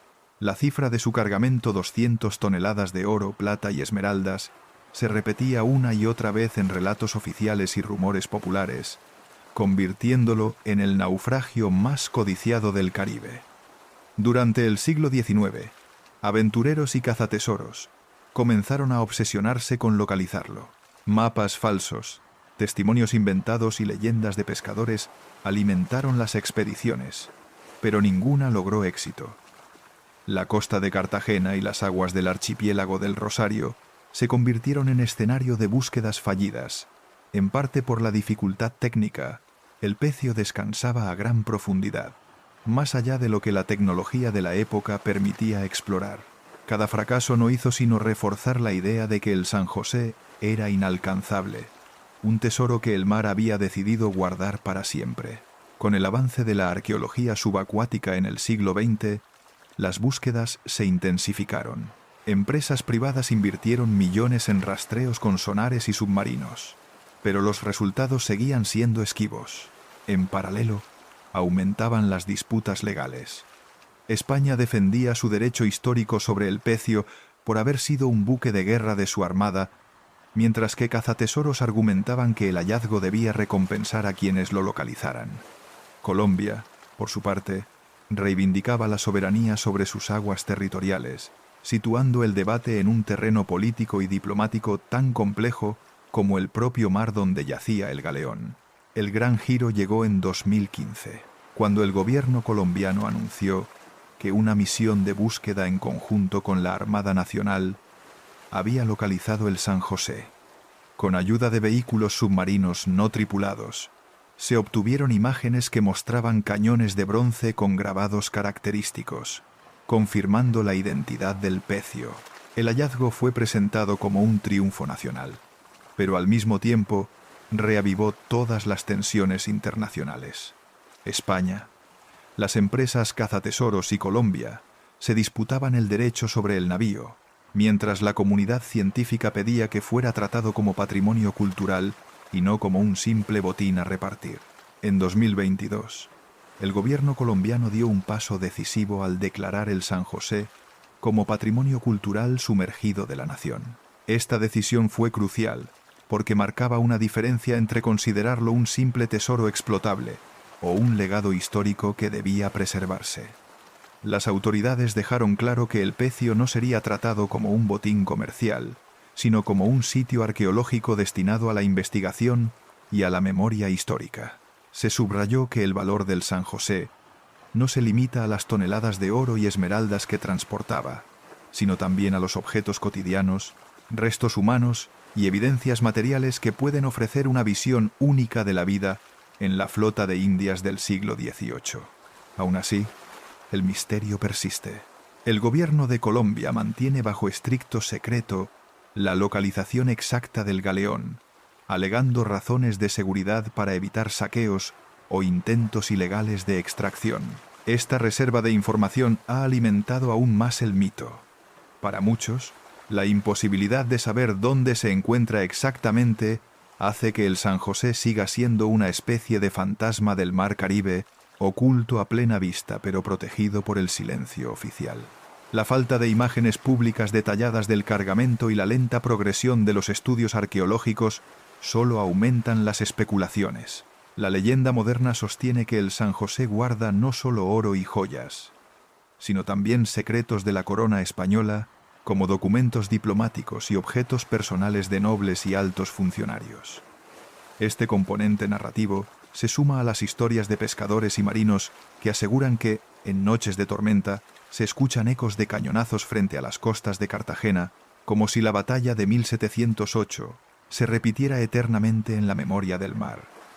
Así, más de 3 siglos después, el San José sigue siendo recordado no solo como un pecio arqueológico, sino como un símbolo de la ambición, la tragedia y el misterio que envuelven la historia naval del Imperio Español. La serpiente marina de Gloucester. En el verano de 1817, la tranquila rutina del puerto de Gloucester, en Massachusetts, se vio sacudida por rumores que pronto se convirtieron en uno de los relatos más comentados de la costa este de Estados Unidos. Todo comenzó cuando varios pescadores, hombres acostumbrados a pasar su vida entera en el mar y con suficiente experiencia como para distinguir entre ballenas, tiburones o marsopas, afirmaron haber visto una criatura completamente desconocida nadando cerca de la bahía. No se trataba de un avistamiento aislado ni de un comentario exagerado tras una jornada de trabajo. En pocos días, el número de testigos aumentó, y todos coincidían en lo mismo. Aquello que habían visto no se parecía a ningún animal marino conocido. Las descripciones comenzaron a tomar forma. Según relataban, el ser alcanzaba entre 20 y 30 metros de largo, y se desplazaba de un modo extraño, ondulante, que recordaba al movimiento de una serpiente deslizándose por la superficie del agua. No se veía un cuerpo completo emergiendo de golpe, sino una serie de jorobas que aparecían y desaparecían en línea, como si una cuerda viva se elevara y descendiera sobre las olas. Para quienes lo observaban desde la costa o desde pequeñas embarcaciones, la criatura parecía recorrer grandes distancias en poco tiempo, sin mostrar señales de cansancio. Los rumores no tardaron en crecer más allá de Gloucester. Lo que inicialmente pudo haber sido una conversación de taberna entre marineros, se transformó en un asunto de interés regional. Vecinos de pueblos cercanos empezaron a acudir al puerto con la esperanza de presenciar con sus propios ojos aquello de lo que todos hablaban. Cada nuevo relato añadía matices. Unos aseguraban que el animal tenía la cabeza semejante a la de un caballo. Otros la comparaban con la de una tortuga gigante, y no faltaron quienes juraban haber visto una boca amplia, como si fuera capaz de engullir un bote entero. La falta de uniformidad en los detalles no restaba credibilidad.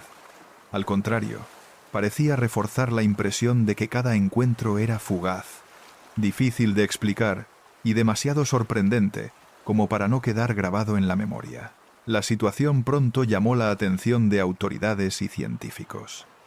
El volumen de testimonios y la insistencia de que aquello no podía reducirse a la simple imaginación colectiva motivó a la Linnean Society de Nueva Inglaterra, una institución dedicada al estudio de la naturaleza, a intervenir. Sus representantes llegaron a Gloucester con el objetivo de recoger declaraciones oficiales y verificar si el caso merecía una investigación más profunda. Para los habitantes locales, aquello fue una confirmación de que lo que estaban viviendo no era un rumor pasajero, sino un fenómeno digno de ser registrado en los anales de la ciencia. Desde ese momento, la serpiente marina de Gloucester pasó de ser un chisme de puerto a convertirse en un asunto serio, con testigos dispuestos a jurar bajo palabra lo que habían visto. La llegada de la Linnean Society de Nueva Inglaterra supuso un cambio de escala en la forma de tratar el caso. Sus representantes, hombres acostumbrados a evaluar testimonios y a cotejar informes naturalistas, dedicaron semanas a recopilar información en Gloucester y alrededores. Se entrevistaron con pescadores, comerciantes, mujeres que habían visto la criatura desde la costa e incluso niños que, jugando cerca del puerto, juraban haber presenciado el paso de un serpiente de mar entre las olas. En total, lograron reunir más de 80 declaraciones juradas, una cifra insólita en los anales de la época para un supuesto fenómeno marino. No se trataba de un único relato vago transmitido de boca en boca, sino de un conjunto sólido de testigos que coincidían en lo esencial. Habían visto algo enorme, desconocido y serpenteante en el mar. El volumen de testimonios dio al caso una relevancia que fue mucho más allá del ámbito local. La sociedad científica, en su afán por documentar, incluso pidió a algunos de los testigos que realizaran dibujos detallados de la criatura. Estas ilustraciones, lejos de ser fantasiosas, mostraban cuerpos alargados con varias jorobas sobresaliendo del agua y cabezas que algunos comparaban con la de un caballo o una tortuga. La publicación de estos dibujos en revistas y en informes oficiales de la época hizo que la historia se propagara como la pólvora, ganando espacio en periódicos y debates académicos. El hecho de que no se tratara de rumores aislados, sino de documentos respaldados por una sociedad científica, fue lo que diferenció a Gloucester de otros supuestos avistamientos marinos. Lo curioso es que, a pesar de las diferencias en los detalles menores, algunos decían que la criatura tenía piel oscura, otros que parecía moteada, unos hablaban de ojos visibles, otros no. Había un consenso absoluto en el movimiento. Todos coincidían en que se desplazaba con un vaivén ondulante, mostrando una secuencia de jorobas que aparecían y desaparecían con sorprendente regularidad. Ese patrón llamó la atención de los investigadores, ya que sugería un animal articulado de forma distinta a los peces conocidos, más parecido a las descripciones de las legendarias serpientes marinas narradas por marineros desde la antigüedad. La criatura parecía, según algunos, capaz de avanzar a gran velocidad, mientras que otros afirmaban haberla visto moverse lentamente, como si acechara. Para la gente de Gloucester, aquello no fue simplemente un asunto científico, sino una experiencia comunitaria que marcó a toda la ciudad. Durante semanas, la bahía se llenó de curiosos que esperaban divisar al monstruo, y cada nuevo testimonio reforzaba la creencia popular de que lo imposible se había hecho real. En las tabernas se hablaba del tema sin descanso, las familias relataban con emoción las apariciones, y los pescadores más experimentados comenzaban a preguntarse si el mar escondía criaturas de las que apenas habían oído rumores. El fenómeno dejó de ser un simple misterio para convertirse en parte de la identidad de Gloucester, una especie de sello que la vinculaba a la tradición de leyendas marinas que hasta entonces parecían patrimonio exclusivo de marineros de ultramar. Para los habitantes de la ciudad no había lugar a dudas. Lo que habían visto era un monstruo marino auténtico. Muchos pescadores, acostumbrados a distinguir entre ballenas, tiburones o grandes marsopas, insistían en que aquello era distinto, algo que escapaba a todo conocimiento previo. Esa convicción convirtió el episodio en una especie de confirmación viviente de las viejas historias de marineros, relatos transmitidos de generación en generación que hablaban de serpientes marinas habitando las profundidades del océano. Gloucester, de pronto, se veía ligada a esa tradición que parecía propia de los puertos del norte de Europa o de los mitos nórdicos. El puerto, pequeño pero activo, se transformó en un escenario donde lo legendario se mezclaba con lo cotidiano. El impacto fue inmediato en la prensa de la época. Los periódicos de Boston y de toda la costa recogieron la noticia con un entusiasmo creciente. Algunos la trataban como un fenómeno natural digno de ser estudiado. Otros la presentaban con un tono sensacionalista, alimentando la fascinación del público. La historia no se limitó a titulares locales. Alcanzó a ciudades lejanas, generando debates entre científicos, curiosos y religiosos que veían en la criatura una prueba de la grandeza y el misterio de la creación. Cuanto más se difundía la historia, más crecía la idea de que Gloucester había sido testigo de un acontecimiento único, algo que quedaba a medio camino entre la ciencia y el mito. La explicación científica no tardó en aparecer, aunque no convenció a todos. Naturalistas y biólogos sugirieron que lo que los habitantes habían visto podría tratarse de un tiburón peregrino, una especie enorme, inofensiva, que nada con la boca abierta y cuyo cuerpo, al emerger en varias partes, puede dar la impresión de un animal con jorobas. Otros hablaron de ballenas pequeñas, o incluso de grupos de marsopas nadando en fila, creando la ilusión de un único ser largo y serpenteante. Estas teorías parecían plausibles en el papel, pero para quienes habían estado frente a la criatura, resultaban insuficientes. Los testigos insistían en que lo visto tenía una coherencia en el movimiento y un tamaño mucho mayor de lo que esos animales podían mostrar. Esa tensión entre la ciencia y la experiencia popular alimentó aún más el mito. Cada explicación racional generaba nuevos argumentos de quienes defendían la autenticidad del monstruo. Los dibujos realizados por los testigos, que mostraban cabezas alargadas y un cuerpo de decenas de metros, reforzaban la impresión de que no podía tratarse de simples errores de percepción. Así, Gloucester se convirtió en un punto de referencia dentro de la incipiente criptozoología. Un caso que no podía descartarse del todo, porque los testimonios eran demasiado numerosos, pero que tampoco podía probarse con evidencias físicas. El resultado fue un equilibrio extraño que mantuvo viva la leyenda durante generaciones.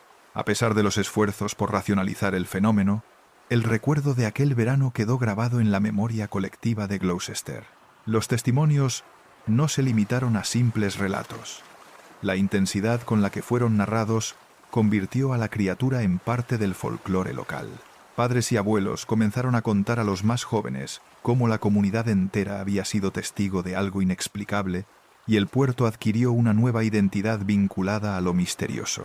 El hecho de que existieran documentos oficiales, ilustraciones y reportes científicos no hizo sino reforzar la seriedad del caso, diferenciándolo de otras leyendas marineras transmitidas solo de boca en boca.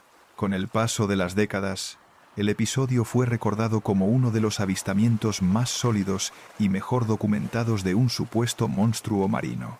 La criptozoología, disciplina que más tarde se interesaría en criaturas desconocidas, siempre cita a Gloucester como ejemplo de cómo una comunidad entera pudo ser testigo de un acontecimiento extraño sin que existiera una explicación definitiva. Para muchos, el caso se convirtió en un ejemplo perfecto de esa línea difusa entre ciencia y mito. Ni podía confirmarse la existencia de la serpiente marina, ni podía negarse rotundamente lo que tantas personas habían afirmado ver. Hoy en día, la serpiente marina de Gloucester sigue ocupando un lugar privilegiado en la lista de enigmas oceánicos. Los investigadores modernos la interpretan como una combinación de fenómenos naturales mal entendidos, pero los habitantes de la zona mantienen viva la historia como parte de su legado cultural. Gloucester, más allá de su importancia como puerto pesquero, pasó a ser un símbolo de cómo lo desconocido puede irrumpir en la vida cotidiana y convertirse en una leyenda inmortal donde realidad y creencia popular se entrelazan para siempre.